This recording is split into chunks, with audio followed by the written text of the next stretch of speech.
નમસ્કાર, હું સોનલ વણકર કનેક્ટ ગુજરાતમાં આપનું હાર્દિક સ્વાગત કરું છું। સમાચારની શરૂઆત કરતા પહેલા નજર કરીએ આજની હેડલાઇન્સ ઉપર। દાહોદની ધી સહયોગ કોઓપરેટિવ ક્રેડિટ સોસાયટીમાં લાખોની ઉચાપતનો મામલો। સેવિંગ એકાઉન્ટરોના ₹99 લાખ ચાવ કરનાર મહિલા એજન્ટની થઈ ધરપકડ।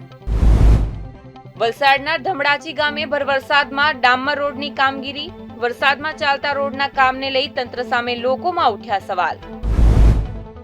જૂનાગઢની શ્રીમદ ભાગવત કથામાં વક્તાના ભાજપ ઉપર શાબ્દિક પ્રહાર। દામોદર કુંડનો વિકાસ ન થતા મનપા તંત્ર ઉપર વક્તાના ગંભીર આક્ષેપ। વડોદરાની મહારાજા સયાજીરાવ યુનિવર્સિટીમાં યોજાયું વિરોધ પ્રદર્શન। બીબીએમાં લેવાયેલી પરીક્ષા પરિણામો જાહેર ન કરાતા એનએસયુઆઈ દ્વારા વિરોધ। હવે સમાચારો વિગતવાર। દાહોદની ધી સહયોગ કોઓપરેટિવ ક્રેડિટ સોસાયટીના સેવિંગ એકાઉન્ટરોના બચત કરવા આપેલા ₹99 લાખ ચાવ કરનાર મહિલા એજન્ટની પોલીસે ધરપકડ કરી કાયદેસરની કાર્યવાહી હાથ ધરી છે।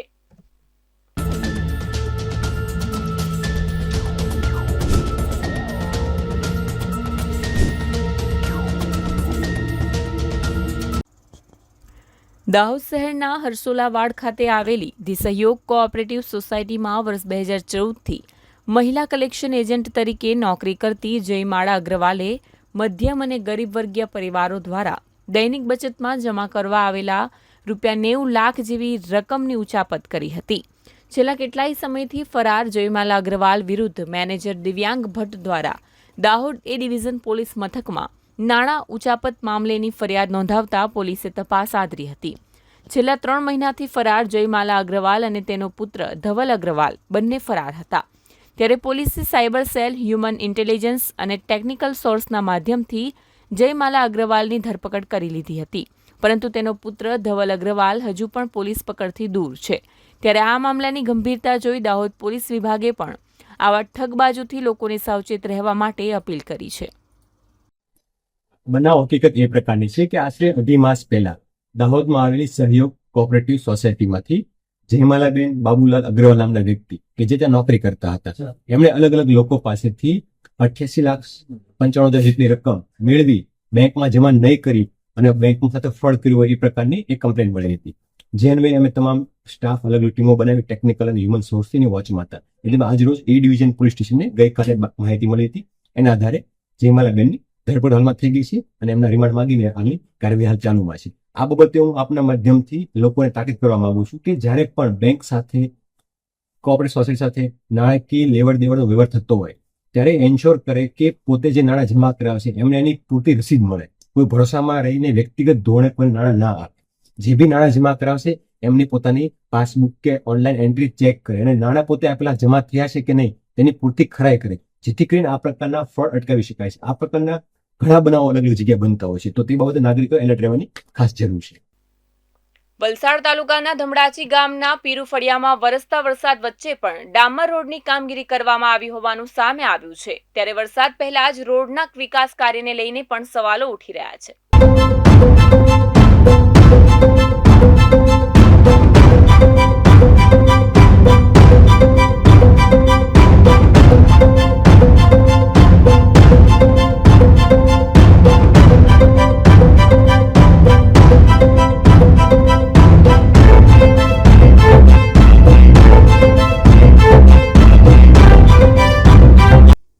દર વર્ષે વરસાદ દરમિયાન અને વરસાદ બાદ રસ્તા બિસ્માર બનતા હોય છે, જે લાંબી પ્રક્રિયા બાદ મંજૂર થતા હોય છે, પણ કામ શરૂ થતાં વરસાદ આવી જતો હોય છે।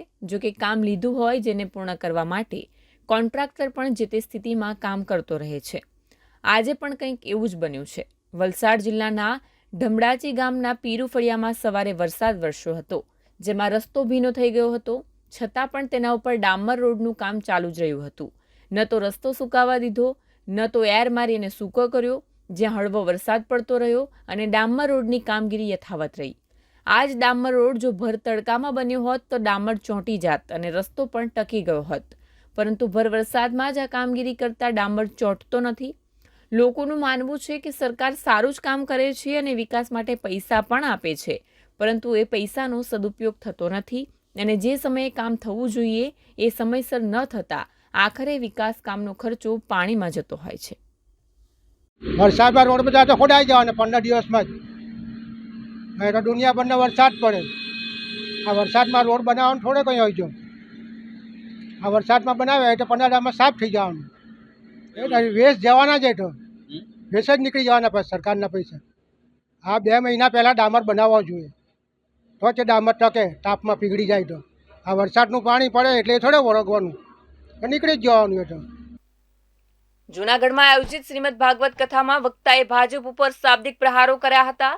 દામોદર કુંડનો વિકાસ ન થતા તેઓએ મહાનગરપાલિકા તંત્ર ઉપર પણ ગંભીર આક્ષેપો કર્યા હતા. ભાજપના ધારાસભ્યો, ભાજપના સંસદ સભ્યો, ભારતમાં આખામાં ભાજપની બોડી, જૂનાગઢમાં ભાજપની બોડી, અને એક આવું દામોકરનું સામાન્ય કામ ન થાય તો તમારાથી થાય હું બીજું. જૂનાગઢમાં યોજાયેલ શ્રીમદ ભાગવત કથામાં વક્તાએ ભાજપ ઉપર શાબ્દિક પ્રહારો કર્યા હતા. જૂનાગઢના જોશીપુરામાં યોજાયેલ ભાગવત કથાના છેલ્લા દિવસે મનોજ શાસ્ત્રીએ વ્યાસપીઠ પરથી દામોદર કુંડની દુર્દશા મુદ્દે આકરા સત્તા પક્ષ ભાજપ ઉપર શાબ્દિક પ્રહારો કર્યા હતા. તેઓએ જણાવ્યું હતું કે સમગ્ર દેશમાં ભાજપનું શાસન હોવા છતાં દામોદર કુંડનો વિકાસ થયો નથી. ભગવાન શ્રી કૃષ્ણ 52 વખત જૂનાગઢ દામોદર કુંડ આવ્યા હતા. દામોદર કુંડના વિકાસ માટે આવતા પૈસા સગે વગે થયાના શાસ્ત્રીજીએ આક્ષેપ કર્યા હતા અને જૂનાગઢ મનપા તંત્રને ભગવાન સદબુદ્ધિ આપે તેવી પ્રાર્થના પણ કરી હતી. ભાજપના ધારાસભ્યો, ભાજપના સંસદ સભ્યો, ભારતમાં આખામાં ભાજપની બોડી, જૂનાગઢમાં ભાજપની બોડી, અને એક આવું દામોકરનું સામાન્ય કામ ન થાય તો તમારાથી થાય હું બીજું. એ બહુ મોટી ખોટની વાત છે. એના માટે આપણા જૂનાગઢ વાસીઓ કાંઈ કરતા નથી અને નગરપાલિકા વાળાઓને થોડુંક ખીજાવવું પડે કદાચ આપણે તો દામોદર કુંડનો કોઈ ઉદ્ધાર કરતા નથી. આજે તમે જાઓ તો એમાં પગ બોળવાનું મન નથી થતું સાહેબ. એ નગરપાલિકા વાળાનો દોષ છે અને નગરપાલિકા કરતા આપણા બધાનો વધારે દોષ છે કે આપણે એના માટે કાંઈ એક્શન લેતા નથી. આવડું મોટું તીર્થધામ જ્યાં 52 વખત પ્રભુ પધાર્યા, કે ખોટી વાત કરું છું? તો એ દામોદર કેવો હોવો જોઈએ? ભવનાથની બધી ગટરો એમાં આવે, આ કોઈ લાયક છે? એના માટે જૂનાગઢની પ્રજાએ કંઈક કરવું જોઈએ.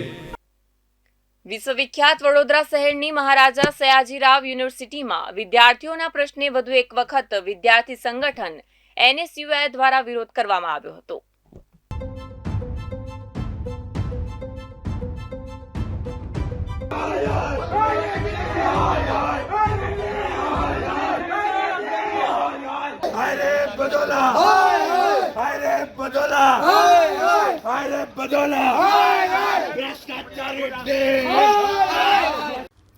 વિશ્વવિખ્યાત વડોદરા શહેરની મહારાજા સયાજીરાવ યુનિવર્સિટીમાં વિદ્યાર્થીઓના પ્રશ્ને વધુ એક વખત વિદ્યાર્થી સંગઠન NSUI દ્વારા વિરોધ કરવામાં આવ્યો છે. BBAમાં લેવાયેલી પરીક્ષાના પરિણામો જાહેર કરવામાં નહીં આવતા NSUIના પ્રમુખ અમર વાઘેલાની આગેવાની હેઠળ વિદ્યાર્થી આગેવાનોએ BBA ફેકલ્ટી ખાતે મોરચો માંડ્યો હતો. આ દરમિયાન કોઈ અનિચ્છનીય ઘટના ન બને તે માટે પોલીસનો કાફલો બંદોબસ્તમાં ખડકાઈ ગયો હતો. તેવામાં વિદ્યાર્થીઓએ ઉગ્ર સૂત્રોચ્ચાર કરતા પોલીસ અને NSUIના વિદ્યાર્થીઓ વચ્ચે ઘર્ષણના દ્રશ્યો પણ સર્જાયા હતા. ત્યારે પોલીસે વિરોધ કરી રહેલા NSUIના પ્રમુખ સહિત વિદ્યાર્થીઓની અટકાયત કરી હતી. પ્રમુખ અમર વાઘેલાએ જણાવ્યું હતું કે વિદ્યાર્થીઓને પરીક્ષા આપ્યા બાદ તેમના માર્ક્સ ડિક્લેર કરવામાં આવ્યા નથી. યુનિવર્સિટીના સત્તાધીશો ભ્રષ્ટાચાર કરે છે અને પૈસાના તોલે એડમિશન આપી રહ્યા છે. ક્યાંક ને ક્યાંક ગફલતો કરવામાં આવી રહી છે અને પૈસાનો વ્યવહાર કરવામાં આવી રહ્યો છે. NSUIની એક જ માંગ છે કે વિદ્યાર્થીઓના માર્ક્સ ડિક્લેર કરવામાં આવે. BBAના કોર્ડિનેટર સરને, બડોલા સરને માંગ આવી કે ગઈકાલે જે BBA ફેકલ્ટી દ્વારા જે સીટ નંબર દ્વારા જે વિદ્યાર્થીઓના મેરિટ લિસ્ટ જાહેર કરવામાં આવ્યા હતા, NSUIની એટલી જ માંગ હતી કે જે બી વિદ્યાર્થીઓ ઉત્તીર્ણ થયા છે તેમના માર્ક સાથે ડિક્લેર મેરિટ લિસ્ટ કરવામાં આવે. પણ યુનિવર્સિટીના સત્તાધીશો ક્યાંક ને ક્યાંક પોતાનો ભ્રષ્ટાચાર છુપાવવા માટે ફક્ત ને ફક્ત વિદ્યાર્થીઓના જે સીટ નંબર જાહેર કર્યા હતા. NSUIની માંગ હતી કે સાથે માર્ક્સ ડિક્લેર કરવામાં આવે, જેથી કરીને જે વિદ્યાર્થીઓ ફેલ થયા છે તે આગળના ટાસ્કમાં નથી જઈ શક્યા અને જે ઉત્તીર્ણ થયા છે તેમને તેમનું પરફોર્મન્સ અને તેમના માર્ક્સ જાણી શકે. ફક્ત અમારો એટલો જ ઉદ્દેશ હતો. પણ યુનિવર્સિટીના ભ્રષ્ટાચારી સત્તાધીશો પોલીસને આગળ કરીને, યુનિવર્સિટીના વિજિલન્સને આગળ કરીને જે વિદ્યાર્થીઓનો અવાજ છે તે દબાવવાનો પ્રયાસ કરી રહી હતી. પણ NSUIની સતત આ માંગ ચાલુ રહેશે જ્યાં સુધી યુનિવર્સિટીના માર્ક્સ જે બીબીએ ફેકલ્ટીના એન્ટ્રન્સ ફેકલ્ટીના નતા ડિક્લેર નહીં થાય ત્યાં સુધી એનએસયુઆઈ આંદોલન કરતું રહેશે અને એનો વિરોધ કરતો રહેશે. ગુજરાતની જીવાદોરી સમાન નર્મદા જિલ્લામાં આવેલ સરદાર સરોવર નર્મદા ડેમની જળ સપાટી હાલ 123.30 મીટરથી વધુ નોંધાય છે. ત્યારે ભર ઉનાળે 42 દિવસમાં જ સરદાર સરોવરના લાઇવ સ્ટોરેજમાં 68,000 કરોડ લીટર પાણીનો વધારો થવા પામ્યો છે.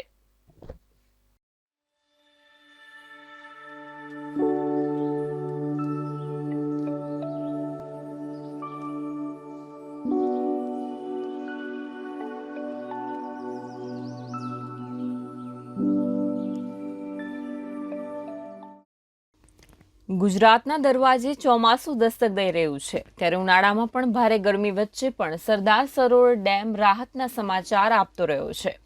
નર્મદા કંટ્રોલ ઓથોરિટીના જણાવ્યા અનુસાર હાલમાં સરદાર સરોવર ડેમમાં જળસપાટી 123.30 મીટરથી વધારે છે અને પાણીનું લાઇવ સ્ટોરેજ 1,816 MCM એટલે કે 1.81 લાખ કરોડ લીટર છે.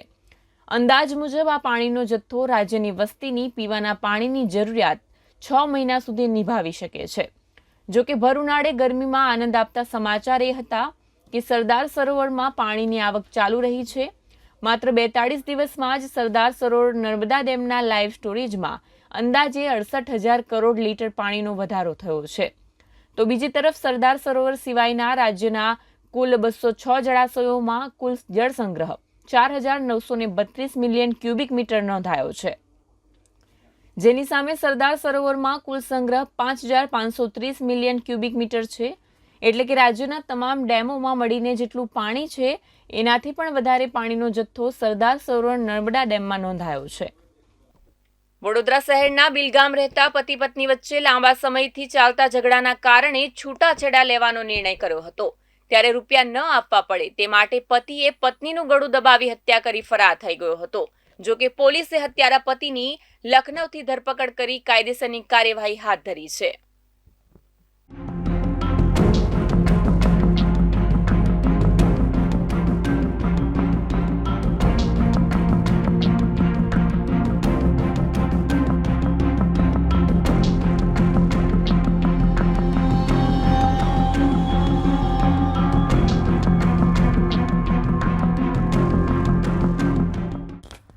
વડોદરા શહેરના અટલાદરા પોલીસ સ્ટેશન ખાતે પિનલ પટેલે નોંધાવેલી ફરિયાદ અનુસાર વર્ષ 2014માં તેની માતા ભવ્યતાબેને ભાવનગરના તળાજા ખાતે રહેતા કેતન પટેલ સાથે લગ્ન કર્યા હતા.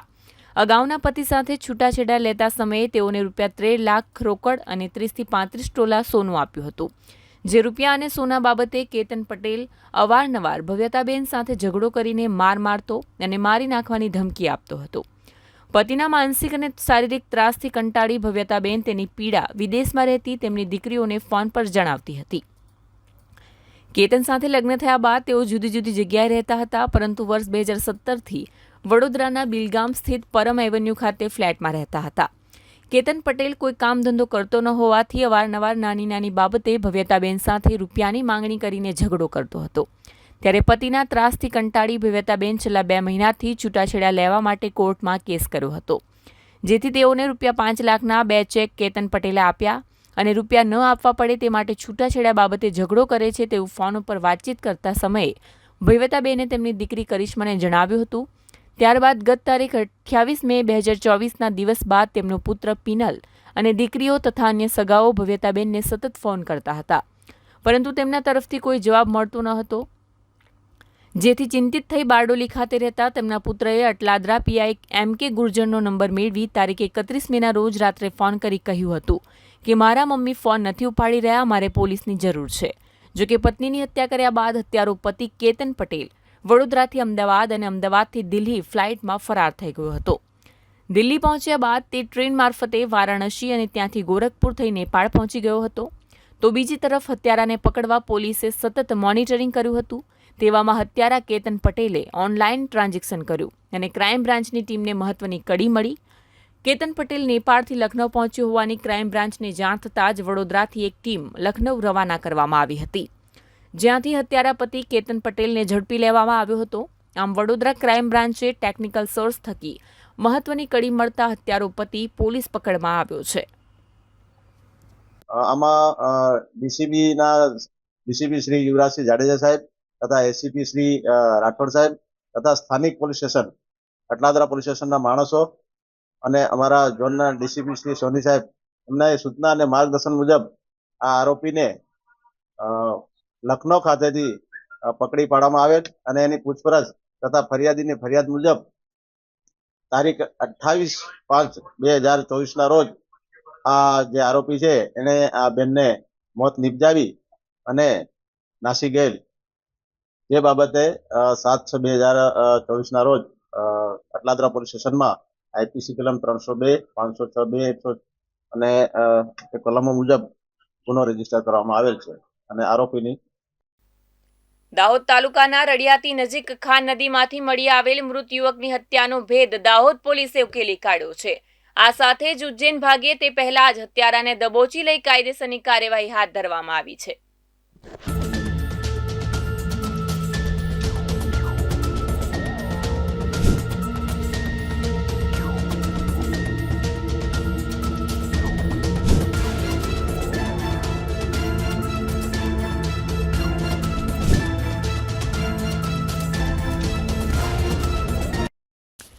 દાહોદના રડિયાતી નજીક ખાન નદી ત્રિવેણી સંગમ ઉપર એક અજાણ્યા ઈસમનો મૃતદેહ નદીમાં જોવા મળતા સ્થાનિકો દ્વારા દાહોદ પોલીસને જાણ કરવામાં આવી હતી.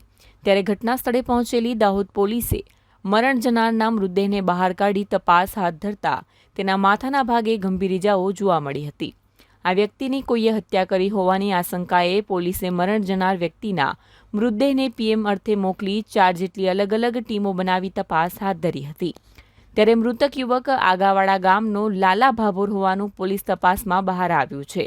પોલીસે આ મામલે તપાસ હાથ ધરવા સાથે સીસીટીવી ફૂટેજની પણ મદદ મેળવી હતી. આ સાથે જ હ્યુમન સોર્સ અને ટેકનિકલ સોર્સના માધ્યમથી પોલીસને જાણવા મળ્યું હતું કે ત્રિવેણી સંગમ નદી ખાતેના રહેવાસી ગણેશ ઉર્ફે સની તાનસિંગ ડામોરનો મૃતક યુવક સાથે બોલાચાલી અને ઝઘડો થયો હતો. ત્યારે પોલીસે ગણેશ ડામોરની શોધખોળ હાથ ધરી હતી. જો કે ગણેશ ડામોર પોલીસને હાથ તાળી આપી ઉજ્જૈન ભાગે તે પહેલા જ દાહોદ પોલીસે રેલવે સ્ટેશન ખાતેથી તેની ધરપકડ કરી લીધી હતી. પોલીસે તેની પૂછપરછ હાથ ધરતા ગણેશ ડામોરને પૈસાની જરૂર પડતા મૃતક સાથે બોલાચાલી અને ઝઘડો થયો હોવાનું જણાવ્યું હતું. જે બાદ ગુસ્સામાં આવી ગણેશ ડામોરે બોથડ પદાર્થ વડે માથાના ભાગે જીવલેણ ઇજાઓ પહોંચાડી લાલા ભાભોરને મોતને ઘાટ ઉતારી દીધો હતો. જે બાદ પુરાવાનો નાશ કરવા માટે મૃતકના ખિસ્સામાંથી 1200 રૂપિયા કાઢી લઈ મૃતદેહને ખાન નદીમાં ફેંકી દીધા હોવાની કબૂલાત કરતા પોલીસે આ મામલે લૂંટ વિથ મર્ડરનો ગુનો દાખલ કરી ગણેશ ડામોરને જેલ ભેગો કર્યો છે. એલસીબી, એસઓજી, લોકલ પોલીસ એ ડિવિઝનની ટીમો બનાવી આ આરોપી મળી આવે એ માટે સઘન પ્રયત્નો હાથ ધરવામાં આવ્યા હતા. આ દરમિયાન હ્યુમન સોર્સ તથા ટેકનિકલ સોર્સના આધારે માહિતી મળેલ કે ત્યાં બાજુમાં બનાવ સ્થળ નજીકમાં એક ઘર છે. ત્યાં રહેતો ગણેશ ઉર્ફે શનિ ઉર્ફે કાળો ઉર્ફે ભોલો તાનસિંગ ડામોર નામનો વ્યક્તિ છે. એ બનાવની આગલી રાતે સાંજના સમયે કોઈ વ્યક્તિ જોડે ઝઘડો કરતો હોય અને એને સાથે ઝપાઝપી કરતો હોય એ પ્રકારની માહિતી મળી હતી. આ બાબતે એમના ઘરે જે તપાસ કરતા કોઈ સંચોતર જવાબ મળી આવેલો ન હતો અને ઘરના લોકોની પૂછતાછમાં પણ કોઈ ખાસ એવું જણાવેલું ન હતું. એ દરમિયાન એક હિન્ટ મળી, બાતમી મળી કે વ્યક્તિ છે ઉજ્જૈન તરફ જવા રવાના થયેલો છે. જેનો એમનો ફોટો મેળવી અને અલગ અલગ દિશામાં અમારી ટીમો કાર્યરત હતી. એ દરમિયાન આજ રોજ રેલવે સ્ટેશન છે ત્યાં બી બ્લોક છે એ વિસ્તારની આસપાસના ભાગમાં એ માણસ અમને મળી આવ્યો હતો અને એમની સઘન પૂછતાછ કરતા એમણે આ ગુનાની કર્યાની હકીકત આપી હતી. આ માણસની ઝડપી કરતા તેમની પાસેથી 1200 રૂપિયા રોકડા અલગ અલગ ચલણી દરની નોટો મળી આવી છે, જેના ઉપર બ્લડના સ્પોટ મળી આવેલા છે તથા ચાર્જર પણ મળી આવેલ છે કે જે મરણજનાર વ્યક્તિ હતા એની પાસેથી એમણે લૂંટના એમને કબજે કર્યા હોવાનું કબૂલાત આપી છે. આ અન્વયે એવું પણ જણાવ્યું છે કે આરોપી છે એનો ગુનો ઇતિહાસ પણ રહેલો છે અને 3 ગુનામાં અગાઉ પકડાઈ ચૂક્યો છે, જેની હાલમાં અટક કરી કાયદેસરની કાર્યવાહી હાથ ધરવામાં આવે છે. સર, આ ગુનામાં અન્ય કોઈ સંડોવાયેલું છે? જેની તપાસ ચાલુમાં છે. ભરૂચ જિલ્લાના ઝઘડિયા તાલુકાના ભાલોદ ગામ ખાતે ગંગા દશેરા પર્વની ભવ્ય ઉજવણી કરવામાં આવી હતી. જેમાં મા નર્મદાની મહાઆરતી સહિત વિવિધ ધાર્મિક કાર્યક્રમો પણ યોજાયા હતા.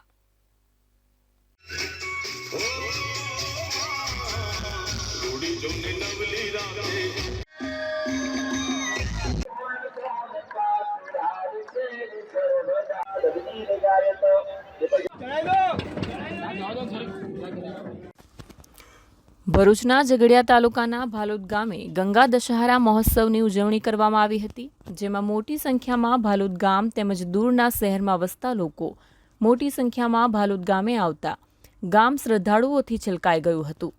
ગંગા દશહરા મહોત્સવની ઉજવણીના ભાગરૂપે ભાલોદ ગામે 2 દિવસના કાર્યક્રમો યોજાયા હતા, જેમાં નર્મદા માતાની ભવ્ય શોભાયાત્રા નીકળી હતી. મોટી સંખ્યામાં બ્રહ્મ સમાજના તેમજ ગામના સ્થાનિક લોકો પણ જોડાયા હતા. તેમજ સમૂહ મહાઆરતી કરવામાં આવી હતી અને સાથે એક કિનારેથી સામે કિનારે ચૂંદડી અર્પણ કરવામાં આવી હતી.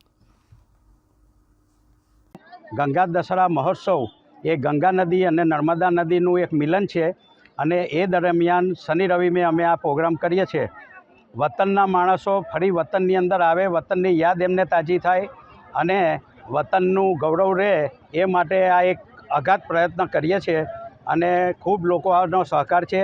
2026 સુધી જમણવારના દાતાઓ અમારી પાસે ઉપલબ્ધ છે અને આપની ચેનલનો તથા સરકારી કર્મચારીઓનો પણ અમને ખૂબ સાથ સહકાર મળે છે. જે આ નર્મદા મહોત્સવ છેલ્લા 25 વર્ષથી અમે ઉજવીએ છીએ અને આખા નર્મદા કિનારે આરતી દરેક કિનારે થાય છે, બધા ગામોમાં થાય છે, પણ જમણવાર સાથેનો અને ચુંદરી મનોરથનો આવો ભવ્ય કાર્યક્રમ ખાલી ને ખાલી ભાલોદ ગામમાં થાય છે અને આપની ચેનલ અમને જે આટલો સપોર્ટ કરે છે આપનો પણ અમે ખૂબ ખૂબ આભાર માનીએ છીએ. ભરૂચ જિલ્લાના અંકલેશ્વર જીઆઈડીસી વિસ્તાર સ્થિત માનવ મંદિર ખાતે શ્રી યુવા મિત્ર મંડળ અંકલેશ્વર દ્વારા સ્વૈચ્છિક રક્તદાન શિબિરનું આયોજન કરવામાં આવ્યું હતું.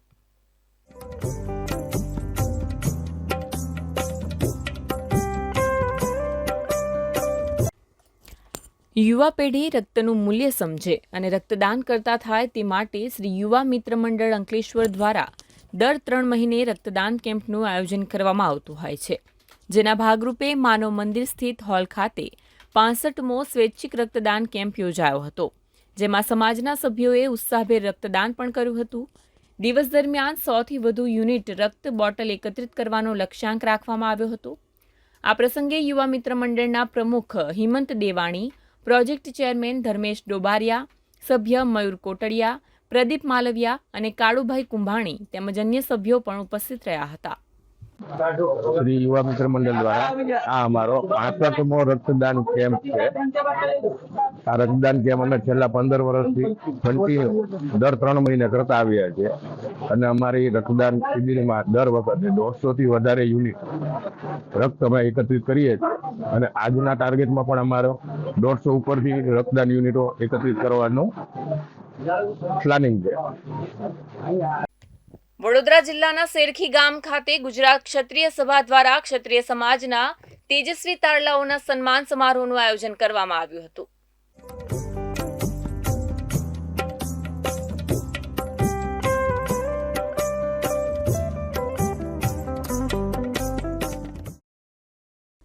સમગ્ર રાજ્યમાં તાજેતરમાં યોજાયેલ ધોરણ 10 અને 12ની બોર્ડની પરીક્ષામાં સારા ક્રમાંકે ઉત્તીર્ણ થનાર ક્ષત્રિય સમાજના વિદ્યાર્થીઓને પ્રોત્સાહિત કરવા માટે ગુજરાત ક્ષત્રિય સભા દ્વારા વડોદરા જિલ્લાના શેરખી ગામ ખાતે ગતરોજ તેજસ્વી તારલાઓના સન્માન સમારોહનો અનોખો કાર્યક્રમ યોજવામાં આવ્યો હતો. આ કાર્યક્રમમાં ધોરણ 10 અને 12ની પરીક્ષામાં પાસ થનાર વિદ્યાર્થીઓ મોટી સંખ્યામાં ઉપસ્થિત રહ્યા હતા. સમાજ દ્વારા વિદ્યાર્થીઓનું સાલ ઓઢાડી અને શિલ્ડ એનાયત કરીને સન્માન કરવામાં આવ્યું હતું. આ પ્રસંગે ગુજરાત ક્ષત્રિય સભા શેરખીના પરમાર નરેન્દ્રસિંહ પ્રતાપસિંહ તેમજ ક્ષત્રિય સંકલન સમિતિના કરણસિંહ ચાવડા સહિત મોટી સંખ્યામાં ક્ષત્રિય સમાજના આગેવાનો અને સભ્યો પણ ઉપસ્થિત રહ્યા હતા. હા, એટલે દરેક સંસ્થાઓ જે સામાજિક સંસ્થાઓ છે સમગ્ર ગુજરાતમાં એ આવી પ્રવૃત્તિ કરતી હોય છે, રચનાત્મક પ્રવૃત્તિ કરતી હોય છે. એમ અહીં પણ દર વર્ષે તેજસ્વી વિદ્યાર્થીઓનું સન્માન કરવામાં આવે છે અને એ લોકો પ્રોત્સાહિત થાય છે. એમને એમ થાય કે ભાઈ અમારા સમાજે અમારું સન્માન કર્યું, અમને પ્રોત્સાહન આપ્યું, એટલે જ્યારે ભવિષ્યમાં પણ એ કોઈ સારી પોસ્ટ ઉપર હોય તો એમનો લાગણી, એમનું લગાવ પણ સમાજ પ્રત્યે રહે અને તમામ સમાજ પ્રત્યે રહે. એક સારા નાગરિકો ગુજરાતના પેદા થાય એવું આ કાર્ય ક્ષત્રિય સભા અને વડોદરા જિલ્લાના એકમ દ્વારા કરવામાં આવ્યું છે.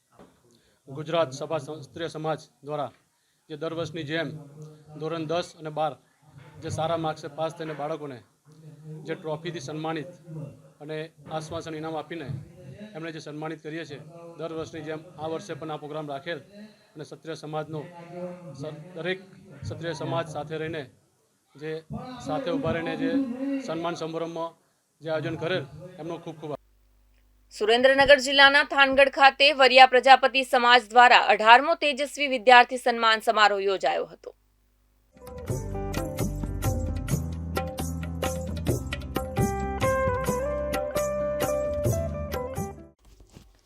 શ્રી વરિયા પ્રજાપતિ સમાજ થાનગઢ દ્વારા 18મો તેજસ્વી વિદ્યાર્થી સન્માન સમારોહ યોજાયો હતો, જે વરિયા પ્રજાપતિની વાડી ખાતે યોજવામાં આવ્યો હતો.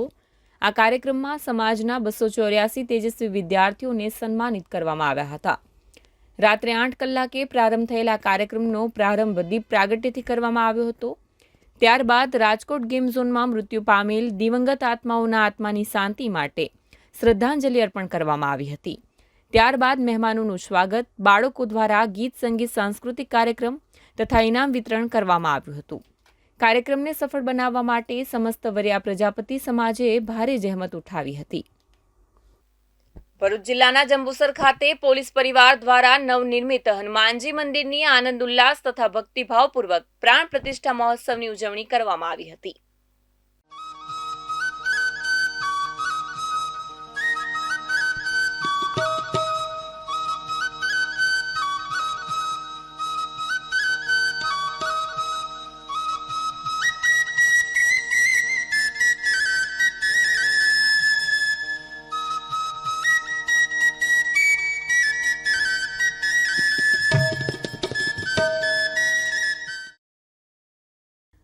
જંબુસર નગર સ્થિત પોલીસ લાઇન ખાતે વિભાગીય પોલીસ અધિક્ષક પીએલ ચૌધરી તથા જંબુસર પોલીસ મથકના પોલીસ ઇન્સ્પેક્ટર એવી પાણમિયાના માર્ગદર્શન હેઠળ ભવ્ય હનુમાનજી મંદિરનું નિર્માણ કરવામાં આવ્યું હતું.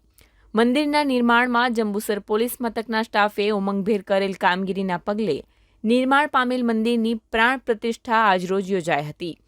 પ્રાણ પ્રતિષ્ઠાને અનુલક્ષીને ગતરોજ સાંજના પોલીસ મથકેથી વિભાગીય પોલીસ અધિક્ષક પીએલ ચૌધરી, પોલીસ ઇન્સ્પેક્ટર એવી પાણમિયા તથા પોલીસ સ્ટાફ તથા પરિવારની ઉપસ્થિતિમાં શોભાયાત્રા નીકળી હતી.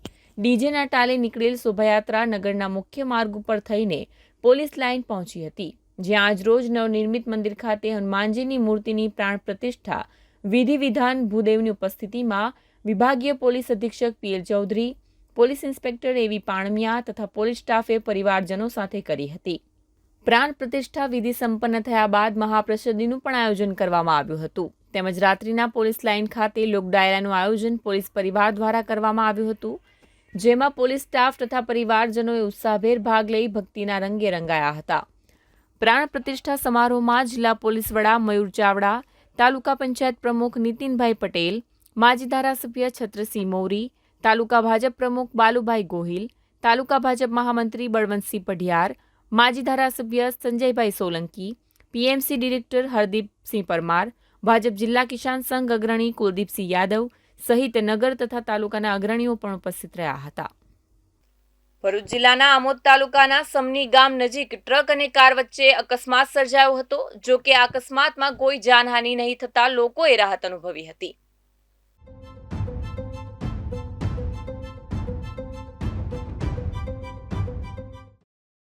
સમગ્ર બનાવ અંગે સૂત્રો થકી પ્રાપ્ત થતી માહિતી મુજબ ભરૂચ જંબુસરને જોડતા નેશનલ હાઈવે નંબર 64 ઉપર સમની ગામ નજીક અકસ્માતનો બનાવ સામે આવ્યો હતો. સમની ગામ નજીક આવેલ ઇન્ડિયન ઓઇલ પેટ્રોલ પંપ નજીક ભરૂચથી આમોદ તરફ જતી મારુતિ વાન, જેનો RTO registration number GJ01 RM 8297 જે ભરૂચ તરફથી આમોદ તરફ જઈ રહી હતી, તે વેળાએ પાછળથી પૂરપાટ ઝડપે આવી રહેલી ટ્રકે મારુતિ કારને ટક્કર મારતા અકસ્માત સર્જાયો હતો. અકસ્માતને પગલે ઘટના સ્થળે લોકટોળા એકત્ર થતા ટ્રાફિક જામના દ્રશ્યો પણ સર્જાયા હતા. અકસ્માત બાદ બંને ચાલકો વચ્ચે શાબ્દિક ઘર્ષણ સર્જાયું હતું. સદનસીબે આ અકસ્માતમાં કોઈ જાનહાનિ થવા પામી નથી, પરંતુ મારુતિ વેનને પાછળના ભાગે નુકસાન પહોંચ્યું હતું. કોઈ પણ જાનહાનિ નહીં નોંધાતા ઉપસ્થિત લોકોએ પણ રાહત અનુભવી હતી. અકસ્માતને લઈને પોલીસ ફરિયાદ વિશે કોઈ પણ માહિતી સાંપડી ન હતી. તો આ હતા અત્યાર સુધીના સમાચારો. વધુ સમાચારો માટે જોતા રહો કનેક્ટ ગુજરાત. નમસ્કાર.